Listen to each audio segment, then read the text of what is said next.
Chapter 9 روایتی لباس ترقی میں رکاوٹ۔ لباس کسی شخصیت کا آئینہ ہی نہیں ہوتا، اس سے قوموں کی نفسیاتی، ذہنی، سماجی، ثقافتی اور معاشی حالت کا بھی پتہ چلتا ہے، اور اس بات کا بھی کہ وہ ترقی کے کس دور سے گزر رہے ہیں۔ جیسے کوئی بھی چیز ہمیشہ سے موجود نہیں، لباس کا استعمال اور اس کا تصور بھی روز اول سے انسان کے ذہن میں نہیں آیا۔ دیو مالائی اور مذہبی روایات کے مطابق جنت میں آدم و حوا ننگے ہی رہا کرتے تھے۔ ہم آج قدیم انسان کی جو تصویریں دیکھتے ہیں، جن میں وہ ہمیشہ مخصوص جسمانی حصوں کو چھال اور پتوں سے ڈھانپتے دکھائی دیتے ہیں، اس کے لیے دو باتیں فرض کی جا سکتی ہیں۔ اول یہ کہ یہ اس دور کی تصاویر ہیں جب جسم کے بعض حصوں کو ڈھانپنے کی ضرورت اور تصور پیدا ہو چکا تھا، اور دوم، چونکہ ہمارے اپنے زمانے کی معاشرتی اخلاقیات اور تہذیب کا تقاضا ہے کہ انسانی جسم کو قدرتی حالت میں نہ دکھایا جائے، خواہ قدیم انسان ہی کا ذکر کیوں نہ ہو رہا ہو، چنانچہ ہم خود ہی اس کے مخصوص حصوں کو ڈھانپ دیتے ہیں۔ پہل جب انسان نے اپنے جسم کو ڈھانپنا شروع کیا تو سب سے پہلے اس نے اپنے جسم کے مخصوص حصوں کو ہی کیوں زیر جامہ کیا؟ ایسا اس نے باتمیز بننے یا شرم و حیا کی وجہ سے نہیں کیا تھا۔ عملی زندگی کی سرگرمیوں میں اس کی ضرورت محسوس ہوئی۔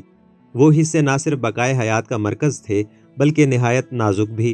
اس دور میں ناموافق حالات کی وجہ سے قدیم انسان اپنی نسلی بقا کی یقین دہانی کے لیے وہم یعنی آبسیشن میں مبتلا رہتا تھا۔ اسے گھنے جنگلوں، جھاڑیوں، ٹہنیوں اور کانٹوں بھری گزرگاہوں میں گھومنا پھرنا، جانوروں کے ساتھ گتھم گتھا ہونا ہوتا تھا، اور چھینا چھپٹی کی باہمی لڑائیوں میں جہاں اس نے ہتھیار ایجاد کیے، وہاں لگتا ہے کہ جسم کے نازک حصوں کو محفوظ کرنے اور انہیں ڈھانپنے کا تصور پیدا ہوا، جو تمدن کے ارتقائی عمل میں جسم کے مزید حصوں کو ڈھانپنے پر منتج ہوا۔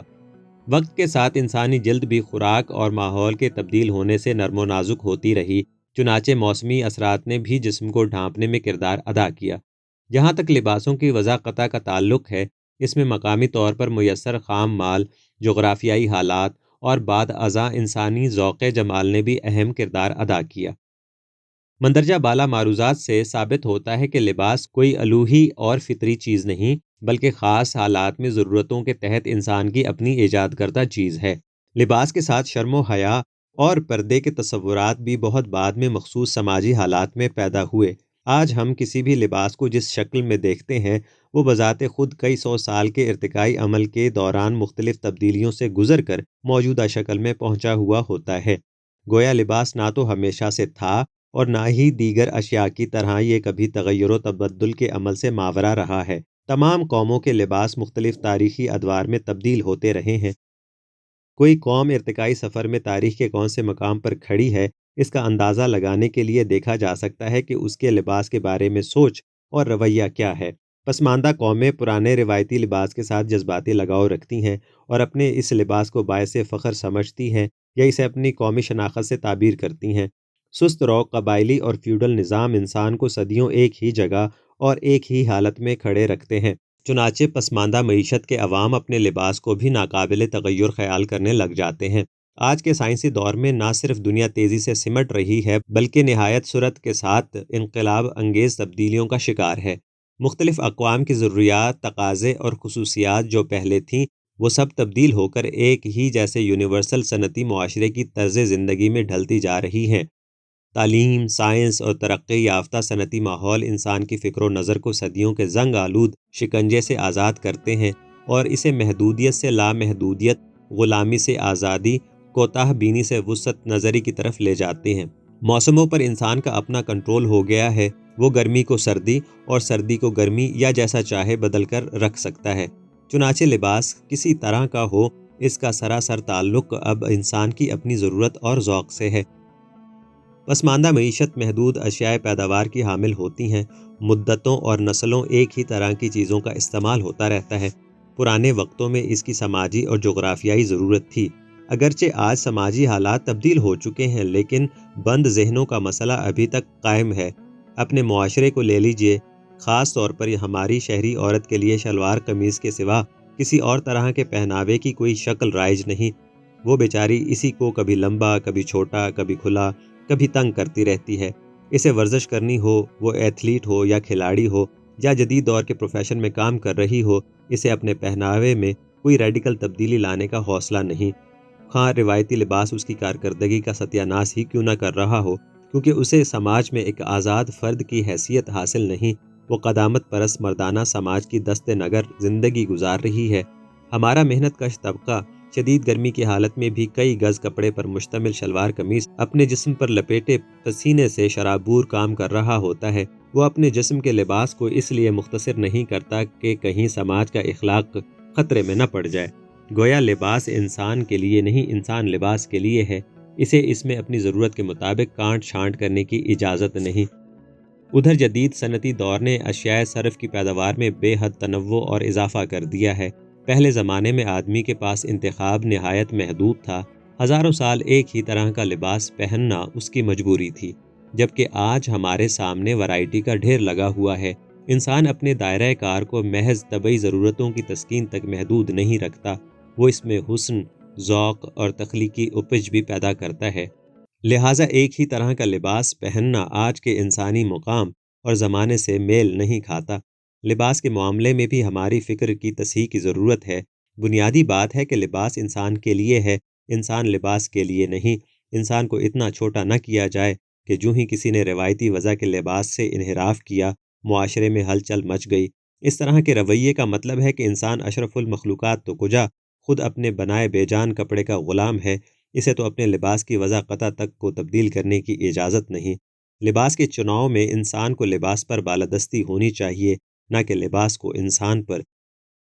کم از کم ہمارے معاشرے کی عورت اپنے روایتی لبادے میں تبدیلی کا سوچ بھی نہیں سکتی۔ خواہ کوئی بھی موقع ہو، کام کی نوعیت ہو، کچھ بھی ہو، کھیل کود میں شریک ہونا ہو، ورزش کرنی ہو، حبس کا موسم ہو، اسے ہر صورت شلوار قمیص کے ہی اندر رہنا ہے۔ اب اپر اور مڈل کلاس کی کم عمر اور نوجوان لڑکیوں کی نہایت قلیل تعداد پاجامہ اور پینٹ پہننے لگی ہیں، لیکن جو ہی شادی کی عمر میں پہنچتی ہیں ان کی یہ آزادی بھی ختم ہو جاتی ہے۔ بدن اس معاشرے کی سب سے بڑی ذہنی کمزوری ہے۔ عجیب بات ہے کہ یہ ہر وقت ایمان، تقوی اور شرم و حیا کے چکر میں رہتے ہیں، لیکن حالت یہ ہے کہ صنف مخالف کے جسم کا برہنہ حصہ تو دور کی بات ہے، بدن کے ملبوس اتار چڑھاؤ بھی ان کے ذہن کو منتشر یعنی کہ ایکسپلوڈ کرنے کے لیے کافی ہوتے ہیں۔ ان کی جنسی خواہش مشتعل اور ایمان متزلزل ہونے میں ذرا دیر نہیں لگتی۔ چنانچہ ایمان کو خراب کرنے والی عورت کے اس بدن کا ایک ہی حل ہے کہ اسے چار دیواری میں بند کر کے اس کی موجودگی کو معاشرے سے ہی غائب کر دیا جائے، یا پھر اسے بہت سے کپڑوں میں لپیٹ دیا جائے۔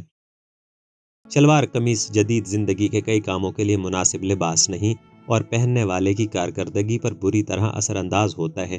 اس کے ساتھ چادر یا دوپٹہ تو کوئی کام چستی اور ہوشیاری سے کرنے ہی نہیں دے سکتا۔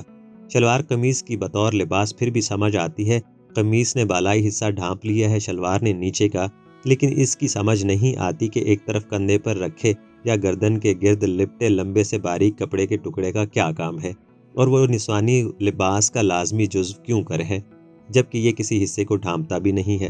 لیکن اس زائد از ضرورت اور عملی لحاظ سے رکاوٹ کا سبب بننے والے فالتو کپڑے کے اس ٹکڑے کو ہماری عورت چھوڑنے کا سوچ نہیں رہی، خواہ وہ پڑھی لکھی ہو یا ان پڑھ، گھریلو عورت ہو یا ملازمت کرنے والی۔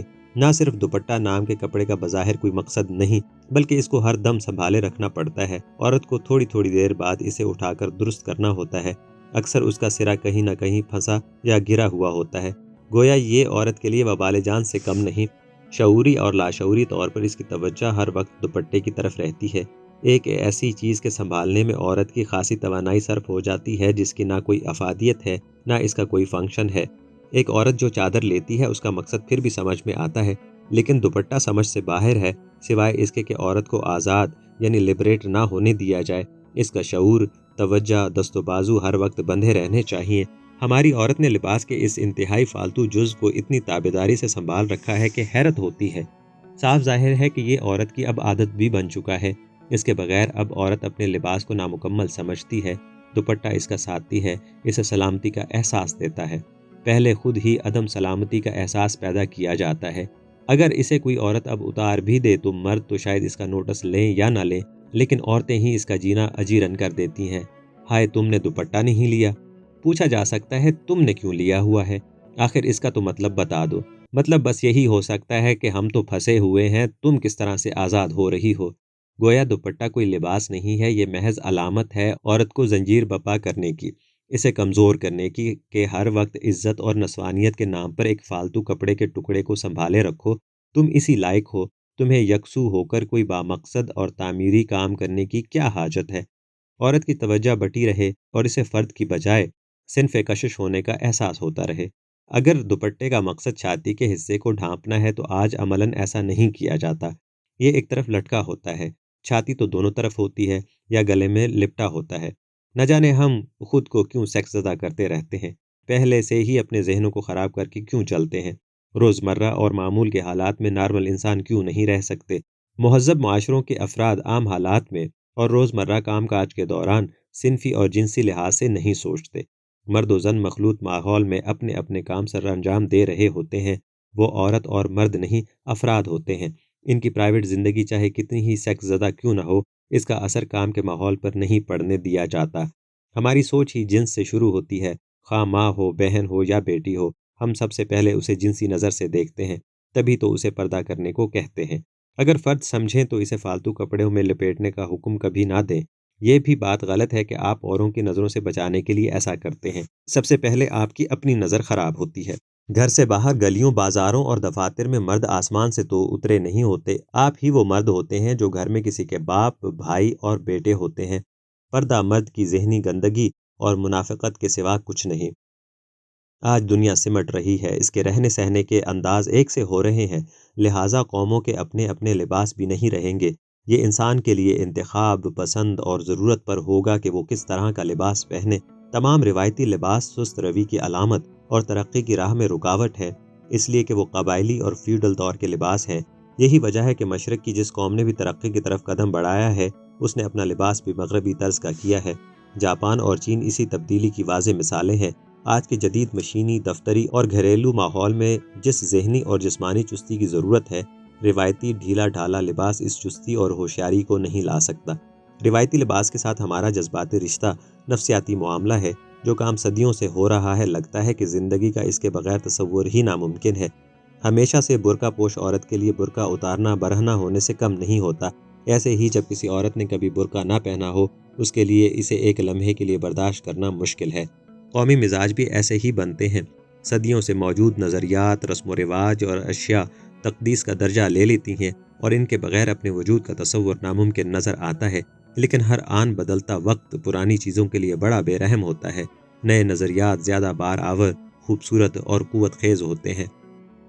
ہمارے ہاں حکمران طبقہ بھی عوام کو بے وقوف بنانے سے نہیں چونکتا۔ اسے عوام کی ترقی اور اس ملک کی خوشحالی سے کوئی دلچسپی نہیں۔ حکمران شلوار قمیض پہننے سے عوامی نہیں ہو جاتا، اس کا کردار اسے عوامی بناتا ہے۔ جبکہ حکمران کردار کو معیار بنانا نہیں چاہتے، محض بے مقصد علامتوں میں عوام کو مدہوش رکھنا چاہتے ہیں۔ ہمارے حکمران خود اپنی ذاتی زندگی خوب عیش و عشرت اور جدید دور کے تمام مزے لوٹتے ہوئے گزارتے ہیں، لیکن خواہش رکھتے ہیں کہ عوام میں ترقی کا شعور نہ آنے پائے، وہ فیوڈل دور کی اقدار میں ہی پھنسے رہیں۔ چنانچہ ریاستی میڈیا انہی اقدار کی شان بڑھانے یعنی گلوریفیکیشن میں لگا رہتا ہے۔ نتیجہ یہ ہوا ہے کہ دفتروں میں جائیں، تعلیمی اداروں میں چلے جائیں، سب سٹاف ماجا گاما ٹائپ کے لباس میں ہوگا۔ چست بیدار اور نارمل کام کا ماحول ہی نہیں ملے گا۔ سٹاف کی تن آسانی، ڈیوٹی پر آنے کے لیے کسی لباس کی تبدیلی کی ضرورت نہیں، بیڈ روم سے سیدھے دفتر اور اسکول کالج آ سکتے ہیں۔ شلوار قمیص میں ملبوس اسکولوں کے بچے مزدوروں کی پلٹن دکھائی دیتے ہیں۔ رسمی اور غیر رسمی لباس کی تمیز ہی ختم کر دی گئی ہے، زندگی کو فری اسٹائل بنا دیا گیا ہے۔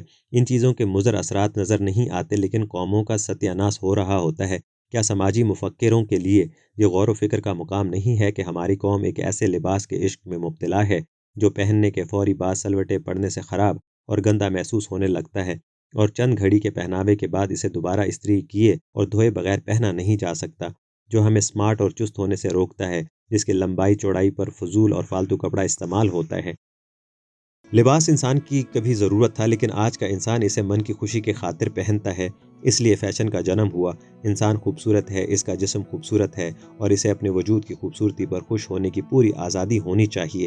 اس سے زندگی میں طاقت اور قوت پیدا ہوتی ہے اور انسان فطرت کی تسخیر میں اور زوردار طریقے سے جت جاتا ہے۔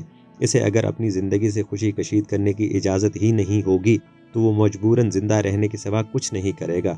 قیود و حدود انسانی فطرت اور روح کے منافی عمل ہیں، وہ جسے اچھا سمجھے کرے۔ انسان کی خوشیوں پر بیکار پابندیاں نہیں لگائی جا سکتی، ورنہ وہ انسانی نہیں مردہ معاشرہ ہوگا۔ اس سے خود ساختہ اخلاقیات تو بچ جائیں گے، لیکن انسان مر جائے گا۔ معیار زندگی کو تبدیل ہونے دیں، یہی زندہ ہونے کی نشانی ہے۔ بات عریانی کی نہیں، ذہن کی آزادی کی ہے، خود پر اعتماد کی ہے۔ اپنے ہی جسم یعنی باڈی کو گناہ آلود اور باعث شرم سمجھنا اپنے وجود کی تذلیل اور فطرت کی تحقیق کرنا ہے۔ ہمیں حسن سے لطف اندوز ہونے کی حس قدرت نے دی ہے، اور اس کی نفی زندگی کی نفی ہے۔ لباس کا سوال گہرے طور پر ذہن کی آزادی سے جڑا ہوا ہے۔ ترقی کی راہ میں گامزن ہر قوم نے لباس کے معاملے میں بھی اپنے ذہن کو آزاد چھوڑا ہے۔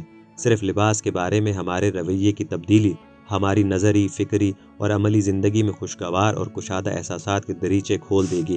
اگر ہم ذہنی طور پر ہی آزاد نہیں، اپنی خوشیوں کی راہ میں ہر طرف خود ہی دیواریں کھڑی کر رکھی ہیں، تو بند ذہنوں کے ساتھ کائنات کے چیلنج کو بھی قبول نہیں کر سکتے۔ جن قوموں نے اپنے ذہنوں کو آزاد کیا ہے، نئی سے نئی منزلیں ان کا مقدر ہیں، اور ہم جیسی قومیں جو روایتی لباس کے سرابی تفاخر سے ہی بہل جاتی ہیں، ان کی صورت اور حشر ہمارے جیسا ہی ہوتا ہے۔